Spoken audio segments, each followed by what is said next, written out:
Assalamualaikum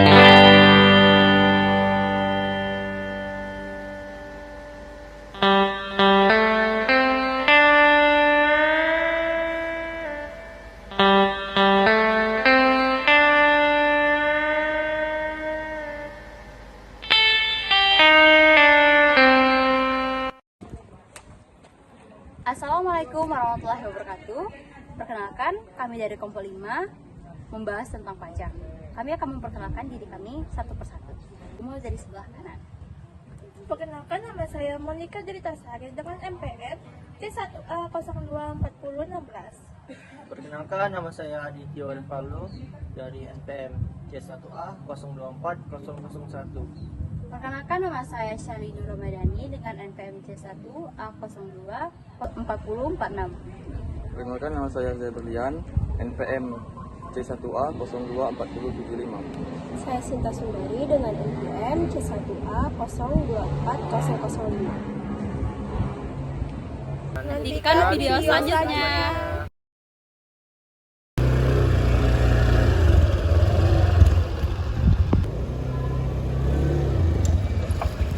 Ya,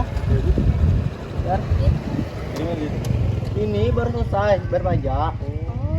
Apa sudah? Yang penting ya pajak. Oh, penting dong bayar pajak. Kamu nggak tahu pajak itu apa? Nggak tahu.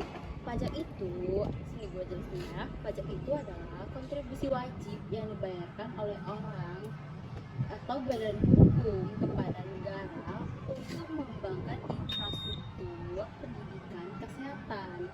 Pajak juga dibagi menjadi dua, pajak langsung dan pajak tidak langsung. Pajak langsung itu dibayarkan kepada pihak wajib pajak langsung. Kemudian pajak tidak langsung itu biasanya dikenakan oleh barang dan jasa. Gitu. Kamu harus bayar pajak nih, maka kamu tuh udah bayar pajak. Oke deh. Ayo.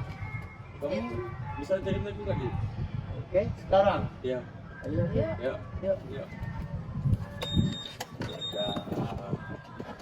Tiga.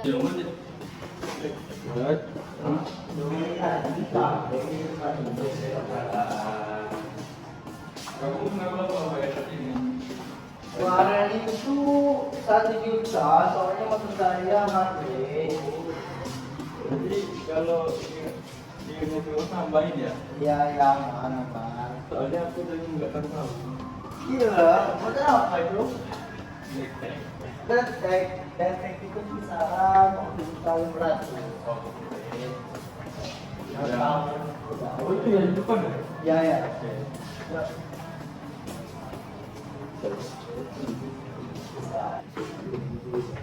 Tugas. Hai guys. Oh. Hai. Lagi ngobrolin apa nih? Kalau tugas banyak. Kalau kemarin itu yang coding dulu. Ya kamu sih bayar pajak enggak? Ya ini lagi nunggu.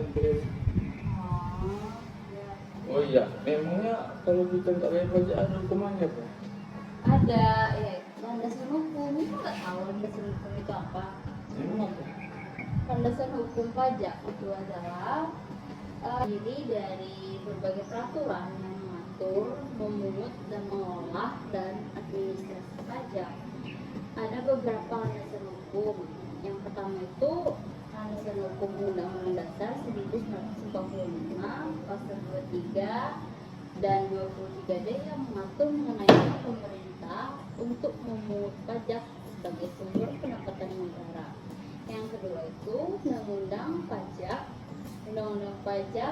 nomor 36 tahun 2008 tentang pajak penghasilan, yaitu PPH. Kemudian mengenai pajak individu dan badan. Kemudian ada juga Undang-Undang nomor 42 tahun 2009 tentang pajak penambahan nilai atau PPN mengatur pajak atas transaksi barang dan jasa. Ada lagi yang terakhir itu Undang-Undang nomor 28 tahun 2009 yang membahas tentang pajak bangunan dan pajak bumi atau PBB. Jadi landasan hukum itu kayak semacam acuan bagi pemerintah untuk menetapkan dan memungut pajak pada warga gitu. Ya, untuk mengembangkan infrastruktur, pendidikan, Oh iya iya. Dan tujuannya untuk membiayai negara itu. Iya. Oh, oke, oke, siap, siap. Paham, paham. Sekarang sudah paham kan Paham. landasan hukum? Paham. Oke, oke. Oke. Antriannya mana ya? Antrian nomor 21. Oh, udah, guys. Duluan ya. Iya. Oke.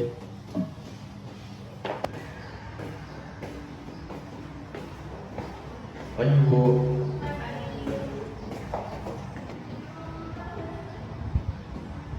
Misi, Bu. Mau bekerja. Emang apa aja syaratnya?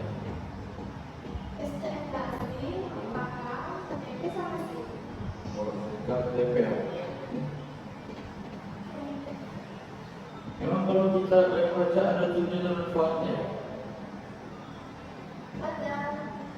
Pajak memiliki beberapa tujuan, yaitu pembiayaan bangunan dan pajak digunakan untuk pembangunan jalan, jembatan, dan fasilitas pajak lainnya. Dan pembiayaan sektor pendidikan, pajak memiliki beberapa tujuan, yaitu pembiayaan bangunan dan pajak digunakan untuk pembangunan jalan, jembatan, dan fasilitas publik lainnya. Registrasi pendapatan, pengumuman kesiaran pajak seperti pajak penghasilan membantu mengurangi kesenjangan ekonomi dan membedakan pajak lebih tinggi pada mereka yang berpenghasilan lebih tinggi. Dana yang diperoleh digunakan untuk program-program yang mendukung kelompok masyarakat yang kurang mampu. Kebijakan pajak digunakan untuk mengontrol inflasi dan menekan jumlah uang yang beredar. Pajak digunakan untuk mendorong dan menghambat aktivitas ekonomi tertentu seperti pajak lingkungan yang mengurangi polusi. Pajak merupakan sumber utama untuk mendapatkan pendapatan pajak sendiri, yaitu untuk pembiayaan rumah sakit, puskesmas, dan kesehatan masyarakat. Lalu pada bagian pendidikan, untuk dana sekolah, universitas, dan beasiswa. Lalu pada pembangunan, yaitu transportasi, pembiayaan pembangunan jalan, jembatan, dan lainnya.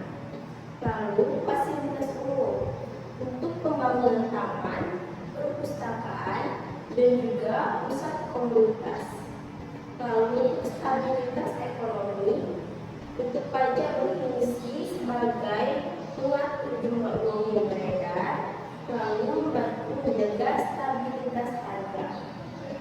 Lalu untuk redistribusi pendapatan, pajak berguna untuk pajak progresif membangun mendistribusi kekayaan yang lebih mampu kepada masyarakat yang kurang mampu. Dan yang terakhir, pajak merupakan sumber pendapatan yang utama bagi pemerintah untuk mengurangi ketergantungan pada utang luar negeri.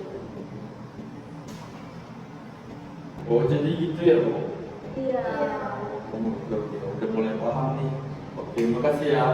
Ya, terima kasih sudah mulai baca ya. Pamit dulu. Makasih, Dit. Iya, iya. Jadi aku udah mulai paham nih tentang pajak. Ya, makanya yang pembayar pajak itu Oke deh. Jadi aku udah mulai paham sih. jangan lupa bayar pajak tepat waktu. Pajak kita untuk kita semua. Ayo bayar pajak tepat waktu. Pajak Anda membantu pembangunan masyarakat. Harap pajak berkontribusi untuk membangun negeri menjadi lebih baik. Sekian dari kelompok kami, kelompok 5 mengucapkan terima kasih banyak. Jika ada kesalahan atau kesalahan menyebut kata, kesalahan dalam video, kami meminta maaf. Wassalamualaikum warahmatullahi wabarakatuh.